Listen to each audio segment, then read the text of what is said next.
Hi there, my name is Muskan and you are watching Knowledge as Code. Today in this video, I will tell you what is planning region and its characteristic. So before I will move forward, I hope you will like, share and subscribe my channel and of course hit the bell icon so that whenever I will upload my next video, you will get the notification.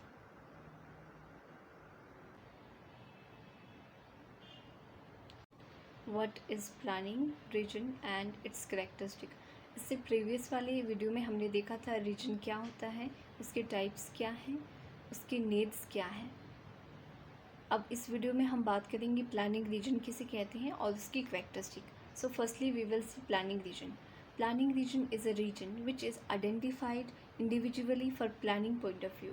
कहने का ये मतलब है कि planning reason हम उस reason को कहते हैं जो हमने सिलेक्ट किया है या फिर जो हमने आइडेंटिफाई किया है for the planning purpose, right. अब हम इसके बाद इसकी करेक्टरिस्टिक देखेंगे, यानी कि इसकी विशेषताएं देखेंगे। फर्स्ट जो करेक्टरिस्टिक है इसकी, that is size, then boundaries, shape, natural cohesion, economics viability, social harmony, similarity of problem, regional consciousness, administrative convenience. जो साइज़ होता है, फर्स्ट जो करेक्टरिस्टिक है size, the size of a region may vary from microscopic to macroscopic depending upon the scale of planning operation. The size of a region could also highly valuable depending upon the scale and purpose of planning. The size should be neither too big nor too small. Too small size lays less impact in terms of development of the region, and too big region may face the problem of lack of control and interaction. कहने का यही मतलब होता है कि जो size है reason का वो जो है वेरी करता है माइक्रोस्कोपिक टू मैक्रोस्कोपिक लेवल पे।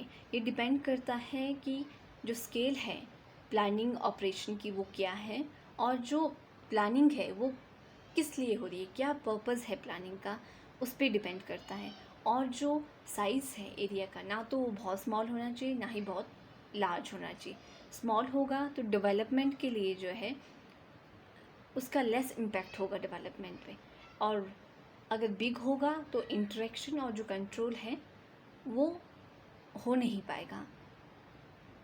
Then boundaries it's another characteristic of planning region relate to their boundaries. The boundaries of planning should be flexible instead of fixed or static, so that the regional scheme may secure the purpose for the at least 2 or 3 decades, and necessity for redemarcating the boundaries of planning region arise only after the fruits of planning efforts. कहने का मतलब है कि जो boundaries है reason की, जो हमने सिलेक्ट किया है रीजन, उसकी जो बाउंड्रीज़ है वो फ्लेक्सिबल होनी चाहिए, वो स्टैटिक नहीं होनी चाहिए, वो फिक्स नहीं होनी चाहिए, ताकि जो फ्यूचर में आने वाली प्लानिंग्स है या फिर कोई पॉलिसी है, स्कीम है, वो जो है एटलीस्ट 1 से 2 डेकेड्स तक जो है ये प्लानिंग चल सके, ये जो बाउंड्रीज़ है वो चल सके। Then shape, as far as possible, a planning region should be geographically contiguous and compact in shape. Continuity and compactness of shape facilitate planning practice in many ways.